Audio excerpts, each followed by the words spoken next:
तर मग आज बघूया लक्ष्मी व्रताची कथा. द्वापारयुगातील गोष्ट. त्या काळी सौराष्ट्र देशामध्ये भद्रश्रवा राजाचा राजा राज करीत होता. तो मोठा विद्वान व वेदांत जाणणारा होता. त्याच्या राणीचे नाव सुरचंद्रिका असे होते. त्यांना 7 पुत्र व शांबालिका नावाची एक कन्या होती. राजकन्या एके दिवशी आपल्या मैत्रिणीसह नगराबाहेर उद्यापनात विहार करीत असताना राजवाड्यात एक चमत्कार घडून आला. त्या दिवशी लक्ष्मीच्या मनात आले की आपण राजवाड्यात सुलोचंद्रिका राणीस प्रजेचे कल्याण करण्यासाठी लक्ष्मी व्रताची आठवण करून द्यावी. त्यामुळे माझे वास्तव्य राजवाड्यात राहून राजाकडून प्रजेचे कल्याण होईल. अन्यथा मी सर्वसामान्य माणसांकडे वास केल्यास फक्त एकट्याचाच फायदा होईल. म्हणून जनकल्याणार्थासाठी राजवाड्यात राहणे बरे असा विचार करून लक्ष्मीने एका वृद्ध स्त्रीचे रूप घेतले व काठी टेकत ती राजवाड्याच्या मुखदरवाजापाशी आली. तेव्हा तेथील द्वारपालकाने लक्ष्मीला विचारले, आपणास कोणास भेटावयाचे आहे? तेव्हा लक्ष्मीने सांगितले की मला सुलोचंद्रिका राणी साहेबांना भेटावयाचे आहे. द्वारपालकाने लगेच राणीच्या एका दासीला बोलवून लक्ष्मीची भेट घालून दिली. दासीने अधिक चौकशी करताना लक्ष्मीच्या रूपातील वृद्ध स्त्रीला प्रश्न विचारले, आपण कोण? आपले नाव काय? आपण कोठून आलात? आपल्या राणी साहेबांकडे काय काम आहे? लक्ष्मी दासीला सांगितले की मी द्वारकेत राहणाऱ्या भुवनेश नावाच्या विद्वान ब्राह्मणाची एक पत्नी असून माझे नाव कमला आहे. मी येथे येण्याचे कारण तुला थोडक्यात सांगते, ऐक. तुझी सुलोचंद्रिका राणी मागच्या जन्मी एका वैश्याची पैत्नी होती. तो वैश्य दारिद्र्य होता, त्यामुळे नवरा बायकोंचे वारंवार तंडे होत असत. एक दिवस भांडण करीत ती घराबाहेर पडली व रडत रडत भटकू लागली. ते पाहून मला तिची दया आली. तिची विचारपूस करून तिला मी दुःखाचे कारण विचारले. तिचे दारिद्र्य दूर करण्यासाठी तिला लक्ष्मीव्रताचा उपदेश केला.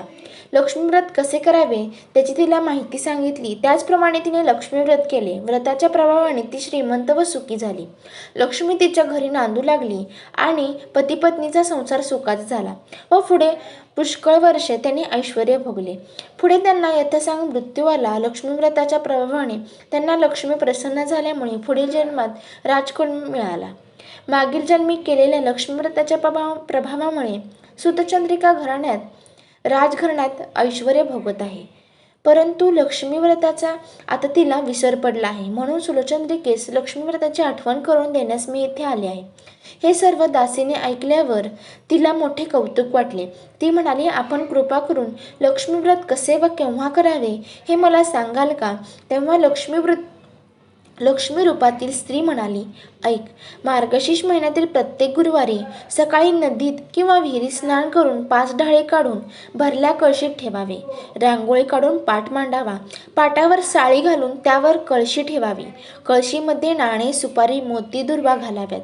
जवळ समई लावावी. कळशीवर 8 बाजूला हळदीकुंकाची बोटे बोडावीत. लक्ष्मी नमः म्हणून पूजा करावी. तुपाचा निरंजन लावावा. पिण्यासाठी वाटीमध्ये दूध ठेवावे. पुढे लाडवांचा नैवेद्य दाखवावा.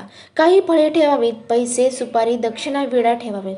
आई लक्ष्मी, अशीच येत राहा. मुलाबाळांना सुखी ठेव. मला सौभाग्य दे. तुझी पूजा करून घे.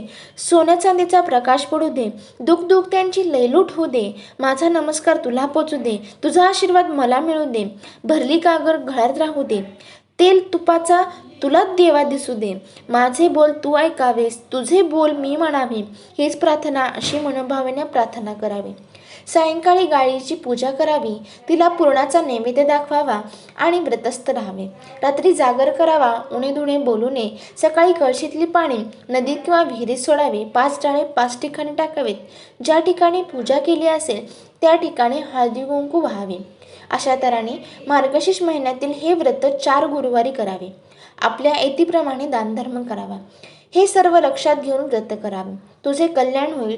तुला कोणी भक्तीने विचारले तर या व्रताची माहिती सांग, पण अभक्तीने विचारल्यास या व्रताची माहिती सांगू नकोस. दासीने हे सर्व मन लावून ऐकून घेतले. नंतर त्या वृद्ध स्त्रीला म्हणाली, आजीबाई, मी तुमचा बराच वेळ घेऊन तुम्हाला इथे थांबवले. याबद्दल मला क्षमा करा. आज जाऊन मी राणीसाहेबाला तुम्ही आल्याचे सांगते. त्याचप्रमाणे दासीच्या राणीवशातील जाऊन एक ब्राह्मण स्त्री भेटावयास आली आहेच असं राणीला सांगितले. सुलोचंद्रिका राणीला वैभवाचा मोठा गर्व झाला होता. त्यामुळे तिला दासीचा निरोप आवडला नाही. उलट ती रागाने बाहेर आली आणि उद्धम झाली आणि रागाने बाहेर गेली व त्या वृद्ध स्त्रीला म्हणाली, काय ग थेरडे, तू इथे कशाला आली आहेस? कोणी सोडले तुला? तुला येथवर चल, इथे चालती हो. लक्ष्मी म्हणाले, दृष्टे, इतकी उर्मट कशाने झालीस तू? तुझे उद्मट पाहून मला क्षणभरही राहावेसे वाटत नाही. आजचा दिवस लक्ष्मीव्रताचा असताना तुझी महावेलना केलीस. तुझे फळ नक्कीच मिळेल, तुला लवकरच मिळेल. असे म्हणून लक्ष्मी तेथून चालू लागली. लक्ष्मी राजवाड्यात बाहेर रागाने पडत असताना वाटेत श्यामबालिका दृष्टीत पडली. तेव्हा श्यामबालीने की तिच्या यथासांग विचारपूस केली. लक्ष्मीने राजवाड्यात घडलेली सर्व हकीकत तिला सांगितली, कारण श्यामबाला तेथे राहू नये असे तिला वाटत होते. श्यामबालिकेने लक्ष्मीचे बोलणे शांतपणे व नम्रपणे ऐकून घेतले व त्याच दिवशी व्रताचा आरंभ केला. मार्गशीर्ष महिन्यातील तो पहिलाच गुरुवार होता. लक्ष्मीच्या प्रसादाने श्यामबालेच्या विवाह सिद्धेश्वर नामक राजाशी, मालाधार नामक राजपुत्राशी झाला व श्यामबाला पतिगृह राजवैभवात नांदू लागली. लक्ष्मीचा कोप होऊन भद्रेश्वर राजाचा राज्य लयास गेले. सर्व संपत्ती जाऊन राजा राजभ्रष्ट झाला. त्याचे सर्व वैभव जाऊन तो दारिद्र्य अवस्था प्राप्त झाली. राणीच्या आडमुठ्या वागण्यामुळे राजकुमारही सोडून गेले. वेळेवर खाण्यास अन्न नाही, पांघरावयास वस्त्र नाही अशी परिस्थिती झाल्यामुळे राणीची जावयाकडे जाऊन सहाय्य मागण्यासाठी राजाला सूचना दिली. राजा त्याचप्रमाणे फिरत फिरत जावयाच्या राजधानीत आला व नदीकाठी विश्रांती घेत असताना श्यामबालेच्या दासीने त्यांना पाहिले व वाड्यात जाऊन श्यामबालिकेच्या कानावर घातले. ते ऐकून श्यामबालेने आपल्या वडिलांचे वस्त्र, भूषण, घोडा पाठवून मोठ्या आदराने बोलवून घेतले.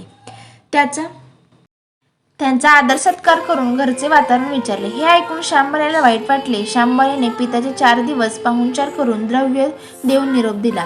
भद्रेश्वर राजा ते द्रव्याचे भांडे घेऊन घरी आला व त्याने शूलचंद्रिकेस ते दाखवले. त्याचे कोळसे झाले.